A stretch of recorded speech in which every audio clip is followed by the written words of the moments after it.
Levantai-vos, levantai-vos.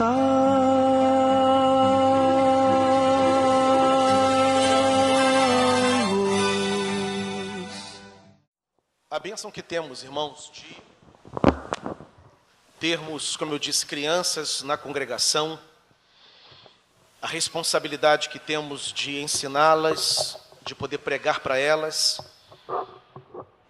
de testemunhar, não só da igreja, mas principalmente dos pais. A igreja cumpre o seu trabalho de pregar o evangelho, de ensinar, mas, como eu disse, as famílias, durante a semana, dentro de casa, que têm o contato maior. Afinal de contas, um professor, um mestre, ele tem ali 2, 3 horas, um domingo, na parte da manhã, mais um tempo, 1 hora, 1h30, à noite com a criança. E o pai, a mãe, tem a bênção de ter a criança num tempo muito maior. E de poder, portanto, não desperdiçar essa oportunidade de semear o evangelho para que o fruto seja colhido. E o compromisso que temos que ter também com essa geração. Essa geração espera algo de nós. Quem tem 40 anos de idade, 50 anos de idade, recebeu da geração anterior o comprometimento com o evangelho. Nós vimos pessoas testemunharem para nós, pregarem para nós. Eu estava conversando recentemente com os oficiais, se os oficiais me permitem abrir aqui uma boa particularidade da nossa reunião, que é sigilosa sempre, mas bons exemplos podem dar publicidade a eles. Eu fiz uma pergunta para os oficiais. Eu cheguei para eles e disse: vocês que estão aqui há muitos anos, vocês tiveram no presbítero Carlos Butinski a referência de vocês. Ele é o modelo, ele é inclusive o homem que muitos gostariam de ser. Ele é o pregador apaixonado, zeloso pela Escritura, que muitos gostariam de ser. A minha pergunta é: quem é o atual Carlos Butinski da igreja? Quem tem hoje 40, 50 anos de idade, caminhando para 40, quem, melhor dizendo, pode dizer assim: eu sou o que esse homem foi na minha vida no passado, eu hoje sou na vida daqueles que têm 10, 15, 20 anos de idade. Essa é uma questão que a gente tem que pensar. Essa é uma avaliação que a gente tem que fazer. Como eu disse, 40 crianças que o nosso departamento tem e que olham para nós e que acompanham a nossa vida. E detalhe, e nós vivemos numa era virtual, onde tudo que você faz aparece nas redes sociais. E qual é o exemplo? Qual é a referência que essas crianças têm quando olharem para nós? Quando olharem para os nossos atuais jovens, os jovens da igreja que têm hoje 20 anos, 30 anos, quando a Maria Clara, quando a Simone, quando a Grazi, olha o que ela vê, qual é a leitura que ela faz? Essa é uma pergunta que tem que nos constranger, essa é uma pergunta que tem que nos humilhar, essa é uma pergunta que temos que pensar e temos que reagir, responder a essa pergunta. Eu citei Carlos Butinski, poderia citar outros, inclusive naquela ocasião os oficiais me deram alguns grandes nomes do passado, que eles, Aurinho, César, João Carlos, olhavam e disseram: olha, eu quero ser como esse homem aí. Hoje nós ocupamos essa faixa etária que eles no passado ocuparam. E qual é a leitura que fazem da nossa vida? Essa é a razão pela qual eu separei o texto da primeira carta aos Coríntios, capítulo 11, e eu queria que você abrisse lá, para que tivéssemos uma meditação nesse último domingo de julho, retorno das férias. Essa semana os nossos irmãos do projeto Nilson Braga estarão voltando, retornando à nossa igreja. No próximo domingo, celebração da Ceia do Senhor, exposição da Carta aos Coríntios, domingo pela manhã. Eu queria pensar com os irmãos.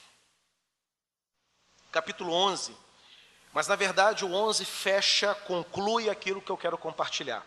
A minha meditação começa no capítulo 10, nos últimos versos do capítulo 10, o verso 32 e o verso 33, que diz assim: não vos torneis causa de tropeço nem para judeus, nem para gentios, nem tampouco para a igreja de Deus.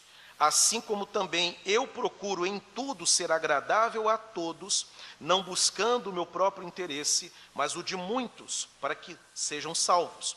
Não vos tornei causa de tropeço, nem para judeus, nem para gentios, nem tampouco para a igreja de Deus. Assim como também eu procuro em tudo ser agradável a todos, não buscando o meu próprio interesse, mas o de muitos, para que sejam salvos. Sede meus imitadores, como também eu sou de Cristo.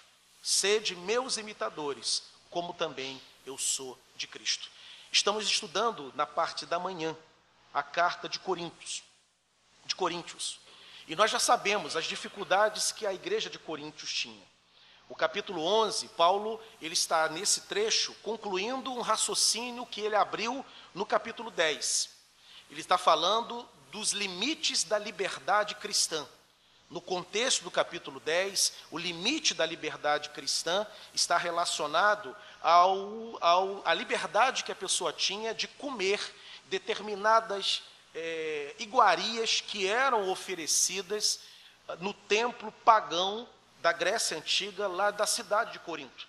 Havia um hábito, uma prática, que animais que eram sacrificados nos cultos pagãos, o culto a Osíris, o culto a Diana, o culto a Efradite, esses cultos que eram oferecidos, geralmente na madrugada, por volta de 3, 4 horas da manhã, quando o dia amanhecia, essa carne sacrificada no templo pagão, no templo grego, para aquela entidade, ela era transportada para a feira de Corinto.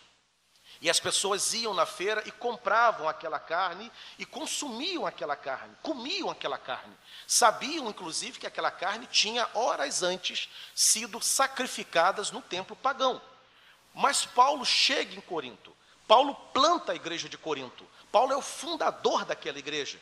E muitos coríntios se convertem. E quando se convertem, vai surgir um problema. Paulo, podemos ou não comer carne que foi sacrificada na madrugada, lá naquele templo, quando, por exemplo, foi oferecido aquele deus, foi oferecida aquela deusa, e horas depois chegou na feira, e eu sei que veio de lá, sei que foi oferecida a uma entidade, que eu sei que hoje é uma entidade maligna, devo ou não devo comer? Capítulo 10, nessa parte conclusiva, Paulo está respondendo a essa pergunta.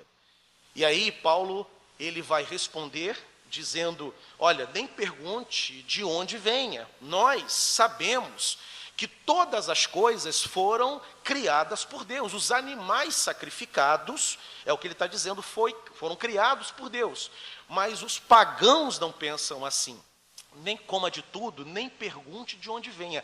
Entretanto, se onde você estiver, naquela casa, naquela residência, naquela mesa, quando a carne for servida, alguém chegar para você e falar assim, fulano, essa carne foi sacrificada. Você vai comer essa carne? Estamos ali, portanto, Paulo vai dizer, diante de alguém que tem a mente fraca, por amor a este fraco na fé. Paulo vai dizer assim, não coma, para que ele não tropeça, para que ele não seja prejudicado na sua fé. Interessante isso, Paulo fala de uma liberdade, Paulo fala, olha, os pagãos, eles acreditam em ídolos, eles acreditam que esses deuses existem, nós sabemos que não existe. O que Paulo está dizendo, numa linguagem bem popular, é que a vaca foi criada por Deus, o boi foi criado por Deus. Ninguém tem direito de pegar um boi e sacrificar a uma entidade. O que Paulo está dizendo é coma. Agora, se houver alguém, um irmão na fé, que chegue para você e diga assim, você vai comer isso mesmo? Não coma, não coma. Por amor a esse irmão. Esse é o contexto do capítulo 10. E Paulo conclui esse raciocínio com o verso 1 do capítulo 11, quando Paulo vai dizer, sejam meus imitadores, como eu sou de Cristo, porque Paulo fala que ele se esforça para não prejudicar a fé de ninguém. Paulo se esforça para edificar a todos, para ser bênção na vida de todos. Paulo se esforça para edificar, não para dividir, não para rachar, não para fragmentar. Paulo, o seu ministério, o seu estímulo, o seu incentivo e o seu movimento ministerial, tanto por palavra como por escrita, era sempre de unir a igreja. de criar laços na igreja e não de romper os laços. E aí Paulo conclui essa admoestação, dizendo: me imitem, sejam meus imitadores, como também eu sou de Cristo. O que a gente pode aprender nessa passagem que nós compartilhamos aqui? A primeira delas é que nós temos, como igreja de Deus, como crentes que somos, nós temos um compromisso com o mundo, porque Paulo vai dizer aqui: não vos torneis causa de tropeço nem para judeus, nem para gentios, tampouco para a igreja de Deus. Paulo é extremamente didático. O que Paulo está dizendo: olha, não seja pedra de tropeço para os incrédulos, não seja pedra de tropeço para o mundo, dê testemunho para o mundo, que ninguém encontre na tua vida nada que possa gerar dúvidas da sua conversão, da sua condição diante de Deus, muito menos, tampouco, a igreja de Deus. Isso desmonta, inclusive, uma tese que ela cada vez mais tem ganho força nos últimos tempos, é que eu sou o dono da minha vida e que eu não dou satisfações para ninguém, que ninguém tem nada a ver comigo, com a vida que eu vivo, com a forma como eu administro os meus dias. Afinal de contas, a vida é minha, e eu sou maior de idade, eu sou adulto, eu sou livre, e eu posso, portanto, viver do jeito que eu entender que a vida deve ser vivida e que ninguém deve se meter na minha vida. Paulo pensa o contrário.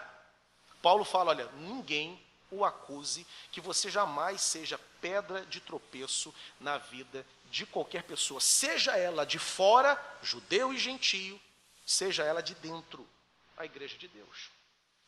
É um chamado ao testemunho, é um chamado ao compromisso com o outro. Nós somos chamados, irmãos, para edificar a igreja, somos chamados para abençoar as pessoas, principalmente aquelas que são de fora. Nós somos chamados para revelar a pessoa maravilhosa de Jesus. Nós somos os instrumentos. Como que Deus se revela?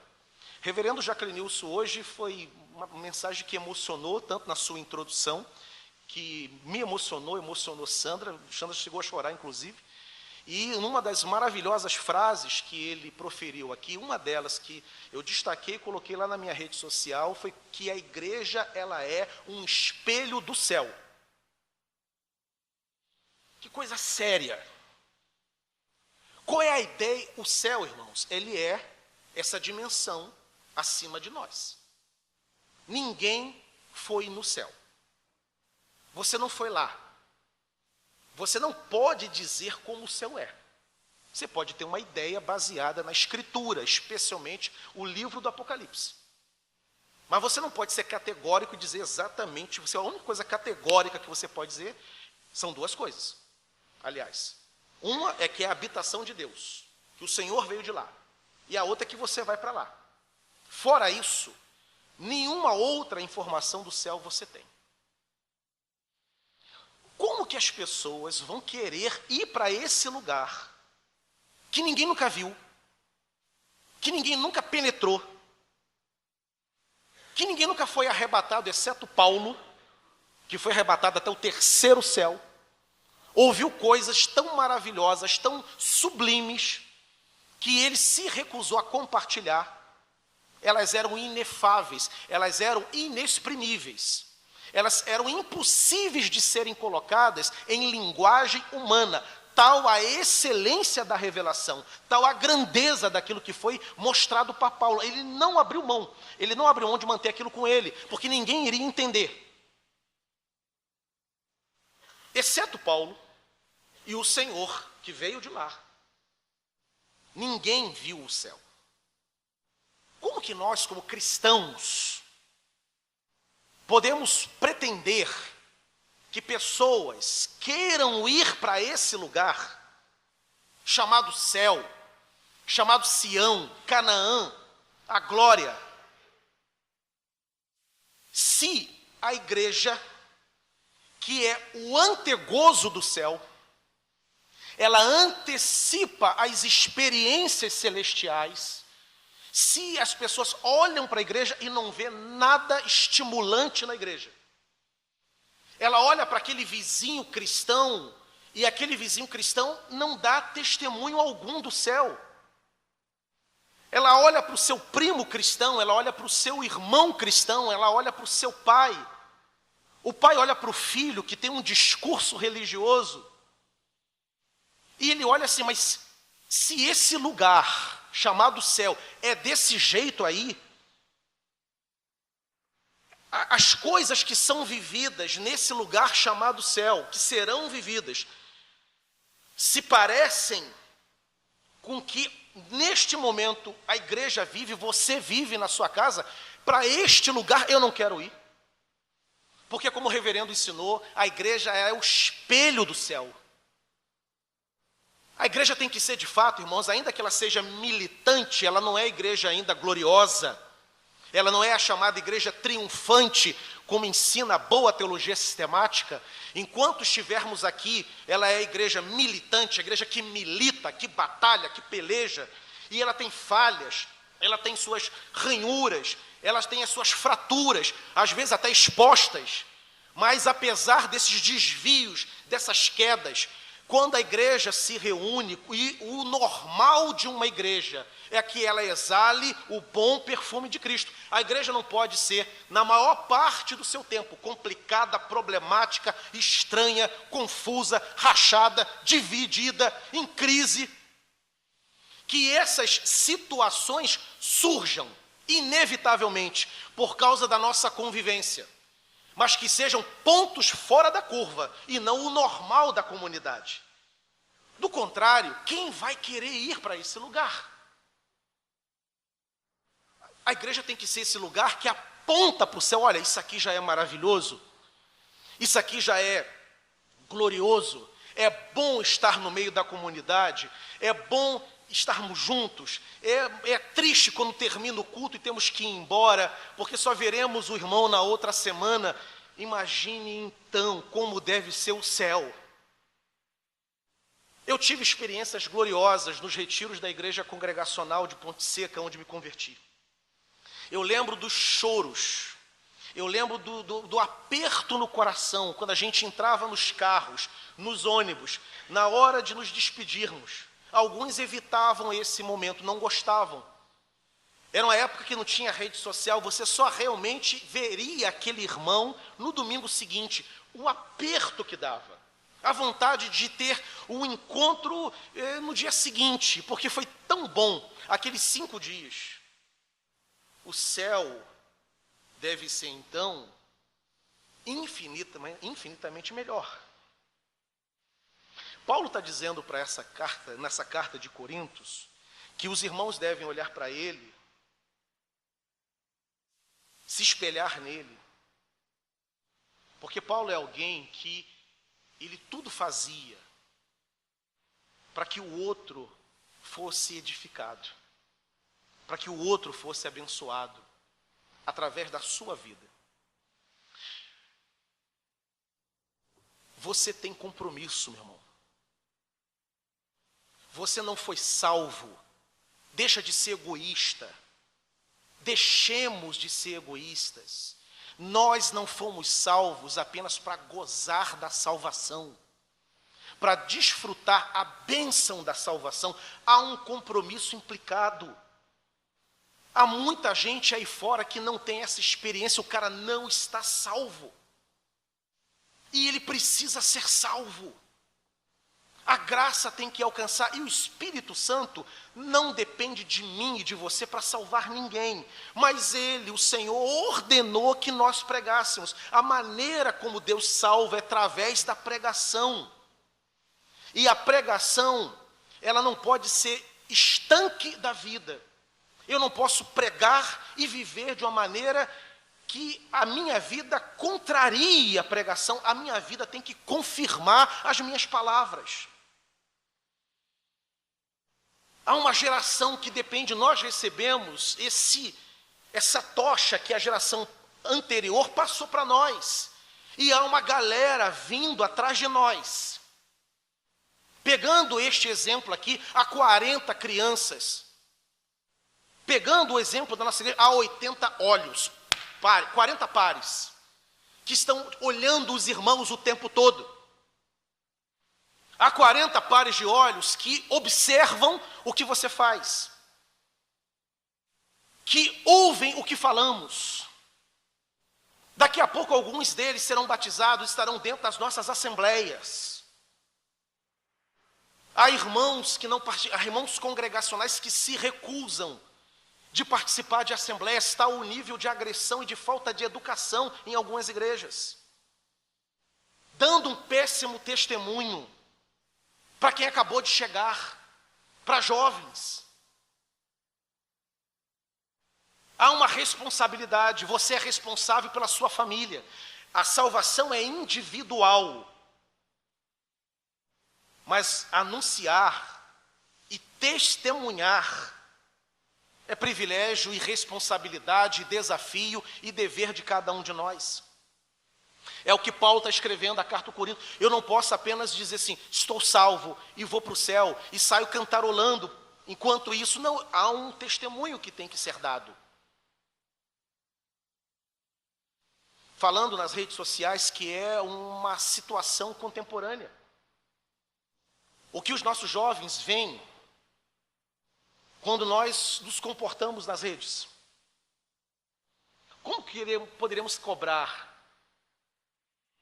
uma coerência deles se nós não somos coerentes? Nos comportamos mal nesse mundo novo chamado mundo virtual. Há um testemunho da qual Deus nos implicou. E eu não posso dizer assim, não, a vida é minha. Não, a vida definitivamente esquece. Sepulte este pensamento. A tua vida pertence ao Senhor. E Deus te inseriu numa comunidade. E a forma como você vive, ela interessa a cada um de nós.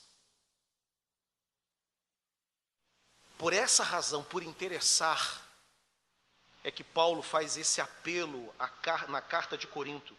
Não vos torneis causa de tropeço. Se a vida fosse de responsabilidade exclusivamente individual, Paulo não precisaria cobrar dos membros da igreja de Corinto que eles tomassem cuidado para não ser alvo do tropeço. Paulo diria assim, irmão, olha para Cristo. Olha para Cristo, não olha para o irmão que te faz ter vontade de tropeçar, não. Ao contrário, Paulo responsabiliza, não sejam causa de tropeço. A tua vida tem que brilhar. A vida do outro precisa ser edificada pela bênção de Deus que está sobre você em nome de Jesus. Não vos torneis causa de tropeço, nem para judeus, nem para os gentios. O mundo precisa ver algo em nós. O mundo precisa ler. Paulo vai dizer na própria carta aos Coríntios que nós somos uma carta viva. O mundo tem que ler essa carta, estampada, escrita na nossa vida. E a própria igreja de Deus não pode tropeçar quando observar o testemunho dos seus irmãos. Isso vale para mim, isso vale para os jovens, isso vale para as nossas crianças, isso vale para o novo convertido. O novo convertido que acabou. Eu lembro do pastor Samuel Cesarino, pregando no retiro de carnaval. Ele compartilhando da primeira vez que ele foi convertido, apaixonado por Jesus. Foi meu professor de grego no seminário, um homem avivado, um homem cheio do Espírito Santo. E ele apaixonado, querendo ganhar Bangu, mora em Bangu, querendo ganhar Bangu para Jesus. Aí ele contou para nós, lá no retiro, o primeiro futebol que ele foi, com a galera da igreja. Aí eu vou repetir o que ele compartilhou naquele dia. Irmãos, eu estava lá, de repente, passa uma moça linda. Aí Passou, de repente, metade do time parou. E passou a segunda. Passou a terceira. E os comentários. E os olhares. A Bíblia não diz, não tem algum versículo na Bíblia que diz que não se pode cobiçar? Não tem um negócio desse assim na Bíblia?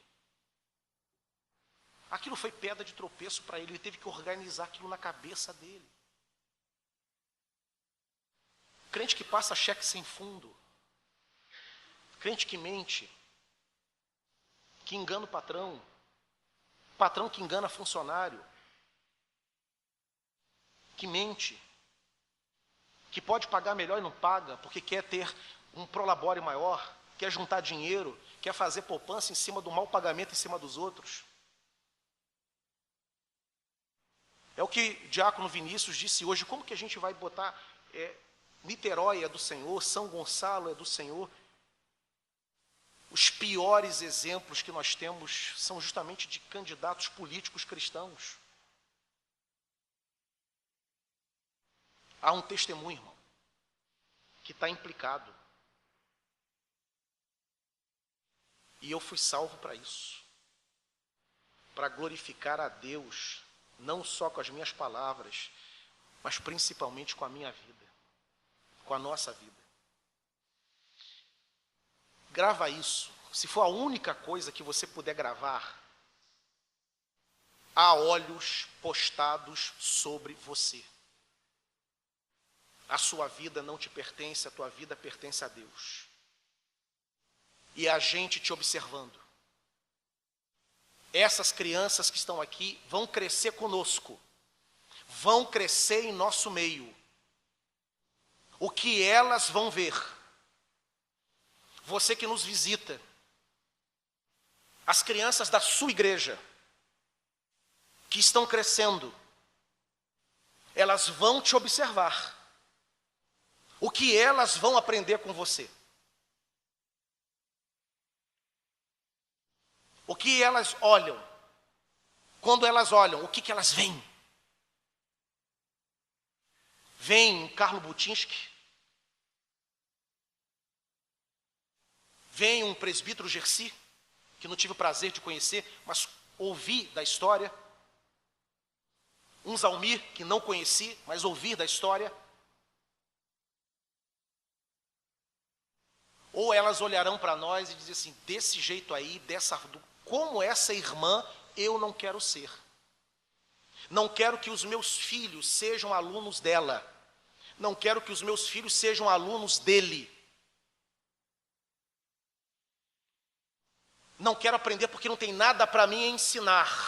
Aquilo é fachada, é aparência. Eu não quero. A influência daquela pessoa sobre os meus filhos, eu não quero. Ou eu não quero essa influência para mim.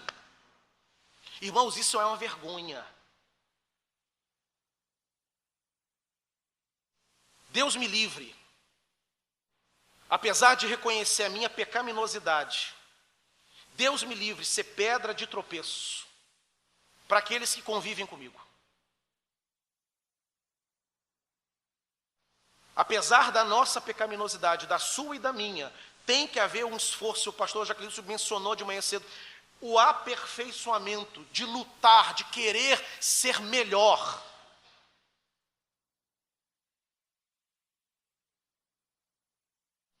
Um dos frutos do Espírito.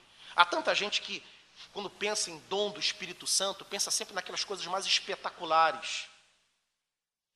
E despreza fruto do Espírito, humildade, por exemplo. Há uma expressão que não aparece ali no fruto, mas poderia ter, porque está ali no contexto, que é doçura. Tem tanto crente hostil. Eu tenho, irmãos, quase 5.000 pessoas na minha rede. 99% são cristãos. Eu tenho 2 pessoas que não são crentes, que eu me lembro. O resto é tudo crente. E o que aparece de briga na minha timeline? Ou seja, a galera crente está brigando. Eu não tenho incrédulos. na minha rede. Eu tenho crente. Gente que para de se falar por causa da falta de educação do outro. Crentes agressivos, grosseiros. Minha filha estava vindo para cá agora no carro. E ela ganhou o celular que a avó deu. A avó deu, eu não dei. A avó fez 11 anos na quinta-feira. Aí a avó deu um celular de presente. Aí conectou. Tem gente da igreja, as crianças da igreja, da idadezinha dela, Maria Clara, Grazi, Vitória, e tem as coleguinhas do colégio. Vindo no carro agora, a amiga mandou uma música que não é uma música cristã. E a gente acompanha isso. Né? Não está em idade, agora é música cristã. O tempo todo a gente cuidando disso. Aí mandou. Aí ela foi reagir, dizendo que não gostava, ela deu uma patada na menina. Aí eu pedi, filha, apaga, regrava isso, grava um novo áudio e diz que você não quer receber tal, mas responda educadamente. Educadamente. Quer dizer, 2 semanas, porque o celular foi dado uma semana antes do aniversário, já está dando coice nos outros. Na rede. E detalhe, não vem isso no pai. Quem me acompanha na rede sabe disso, não tem grosseria da minha parte. Está ali o Flávio, foi meu aluno no seminário. Não vê isso em mim. Mas é essa marcação de território. Você coloca uma opinião política, meu amigo, se prepara, posta e sai correndo. Porque vão te devorar. Vão esquartejar você. Você não sairá ileso dessa postagem. Uma onda, sabe, de grosseria. E Paulo fala, não sejais pedra de tropeço. Seja brando, seja amoroso, seja firme. Não é um convite a ser mole. Não é um convite a você ser Maria, vai com as outras, sabe, em cima do muro. O cara está de amarelo e você fala que não é amarelo porque você não quer, se ele ouvir que é amarelo, ele vai se ofender. Não, cara, fala que é amarelo, ó, essa camisa é amarela. Seja firme, mas seja doce, seja brando, seja um homem cheio do Espírito Santo e que essa plenitude do Espírito seja, inclusive, vista, inclusive nas tuas palavras, inclusive nos textos que você escreve. Não seja pedra de tropeço, irmãos. Antônio Carlos Costa, recentemente, e nós aqui na igreja vamos fazer o nosso dever de casa.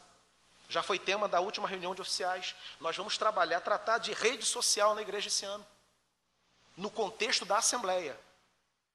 Estaremos reagindo a esse momento novo que a sociedade vive, porque a gente que está brigada, tem pastores que não falam, coisa absurda, pastor que não fala com membro da igreja, por causa de rede social. Irmãos se hostilizando. Reverendo Antônio Carlos Costa disse, as igrejas precisam produzir uma teologia das redes sociais. Tal o nível de inimizade, amizades antigas, se esfacelando. E Paulo, há 2000 anos, inspirado pelo Espírito Santo, diz, não vos torneis causa de tropeço. Há um mundo, queridos, nos olhando e há uma igreja que também está nos olhando. Isso é comigo e com você. Eu peguei a palavra quase 9 horas. Não estou querendo terminar, mas vou ter que terminar. Paulo que se coloca, segundo lugar, segunda lição aqui. E aí eu acho Paulo um cara fantástico, cheio do Espírito. Paulo fala assim, verso 1 do capítulo 11. Sejam meus imitadores. Aí um desavisado pode dizer, pô, que sujeitozinho arrogante. Não é arrogância de Paulo. O que Paulo está ensinando para aquela igreja, a igreja de Corinto, é que como crentes a gente tem que assumir uma posição de crentes que nós hoje somos. Há muita gente que escapa do seu compromisso dizendo o seguinte: irmão, não olha para mim não. Eu sou assim temperamental, eu trato mal quando estou nervoso, eu sou grosseiro com todo mundo, eu quase voo no pescoço de um, mas me dá o desconto porque sou assim e você não tem que olhar para mim, você tem que olhar para Jesus. Isso é péssima teologia, péssima interpretação do texto. Paulo não diz isso, é o contrário.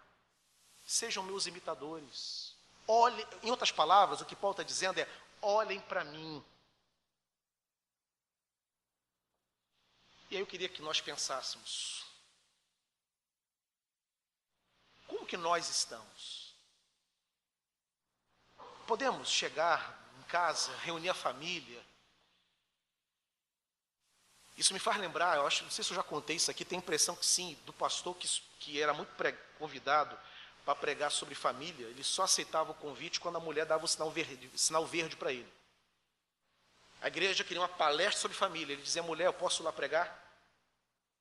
Se ela dissesse não, ele não pregava, porque ele estava devendo. Interessante isso. Fazer um teste desse com Sandra de vez em quando. Sandra, posso ou não posso pregar? Chegar para Simone: Simone, papai pode ou não pode subir no púlpito e pregar? Já pensou nisso, querido? Seja meu, do Robert chegar para a Vitória: Vitória, olha para papai. Olhou? Pois bem, filha, seja minha imitadora. Aurinho chega para a Bruna, chega para a Amanda: filhas, olha para papai. Rafaela chega em casa, fala para Edson: Edson, olha para mim. Seja, Edson, imitador meu.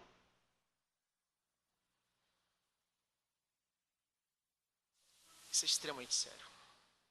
Veja o peso de glória que Deus coloca diante de nós. Isso acaba com essa coisa de não vivo de qualquer maneira, e no final, Deus conhece, afinal de contas, o coração. Deus conhece, irmão, mas as pessoas não leem o coração.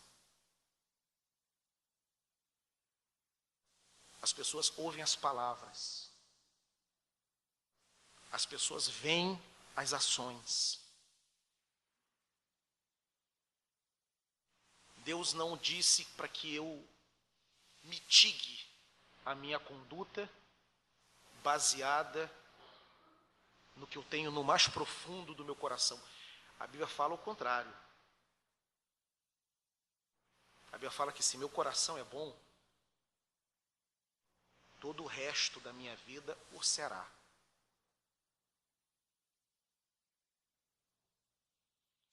Sejam meus imitadores. Seu filho pode ser um imitador, seu sócio,